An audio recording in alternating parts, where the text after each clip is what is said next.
Hello guys, welcome back to my YouTube channel. എല്ലാവരും സുഖമായിട്ടിരിക്കുമെന്ന് വിശ്വസിക്കുന്നു.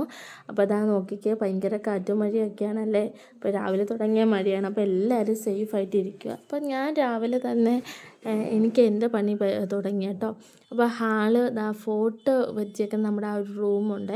അപ്പോൾ അവിടെയൊക്കെ വൃത്തിയാക്കാനുണ്ടായിരുന്നു കേട്ടോ. അപ്പോൾ കുറേ ദിവസമായിട്ട് എൻ്റെ സ്ലൈഡും ക്യൂടെക്സും എല്ലാം ഞാൻ അവിടെ കൊണ്ട് വെക്കുന്നത്. അപ്പോൾ നമ്മൾ അതെല്ലാം മാറ്റി ഫോട്ടോസ് എല്ലാം തുടച്ച് അവിടെ വൃത്തിയാക്കി വെക്കുക കേട്ടോ. പിന്നെ അത് കഴിഞ്ഞിട്ട് അച്ചാച്ചനാണെങ്കിൽ ചിക്കൻ വാങ്ങിച്ചുകൊണ്ട് വന്നേ.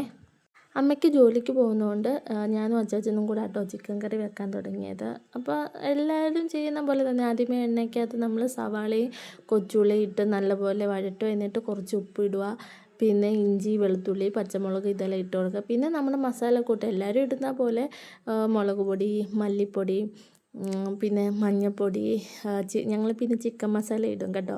ചിക്കൻ മസാല ഇടുമ്പോൾ ഒരു പ്രത്യേക ടേസ്റ്റാണല്ലോ. അപ്പോൾ ചിക്കൻ മസാല, പിന്നെ കുരുമുളക് ഉണ്ടെങ്കിൽ കുരുമുളക് പൊടിയും കൂടെ ഇടുക. അപ്പോൾ ഞങ്ങളിവിടെ ചിക്കൻ പ്രത്യേകമായിട്ടാട്ടോ വേവിക്കുന്നത്. ആ വേവിച്ചതിലോട്ടാണ് നമ്മൾ ഈ വഴറ്റി വെച്ച മസാലക്കൂട്ടെല്ലാം കൂടെ നമ്മൾ എടുത്തിടുന്നത്.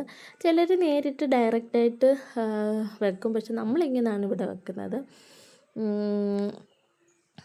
അപ്പോൾ അതെല്ലാം വഴണ്ട് വന്ന് നമ്മൾ കുറച്ച് കറിവേപ്പിലയൊക്കെ ഇട്ട് കൊടുത്തു. പിന്നെ ഓൾറെഡി ചിക്കനകത്ത് വെള്ളം ഉള്ളതുകൊണ്ട് നമ്മൾ കുറച്ച് വെള്ളം മാത്രമേ ഇട്ട് കൊടുക്കത്തുള്ളൂ കേട്ടോ. അപ്പോൾ അതിന് ശേഷം നമ്മളിതാ മല്ലിയിലയൊക്കെ ഇട്ട് കൊടുത്തു.